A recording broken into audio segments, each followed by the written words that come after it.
So guys, welcome back to the channel CAD Comrade. In today's video, we are going to learn about how to offset a line or an object in AutoCAD. So let's say right now ortho is on. If you don't know how to turn on the ortho, then you have to see my older videos in which I've shown how to turn on ortho, right? So for this, we'll make a line, and let's say we want to make a 200 thick wall. Then what we do is we'll just make a line over here, then we'll make a line over here and make a wall like this, right? But this is completely wrong, okay?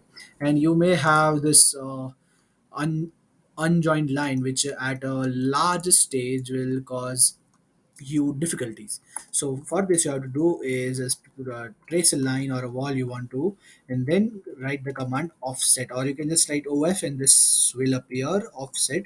Then first it will ask you to specify the distance. So first I told you I want a wall of 200 so I'll write 2. I'll select this line and it will get offset by 2. You can see that, right? This is offsetted by 2, and you can do it multiple times. This is the simple command of offset in AutoCAD. And even if you want to make 10 lines of this and doing every click is difficult, then what you have to do is do offset, then specify the distance, which is 2, then select the object. I've selected. Now select this option multiple over here down in the command box, clear multiple. So the same line you will be able to offset it multiple times. It's just a single click and you will not have to select it multiple times.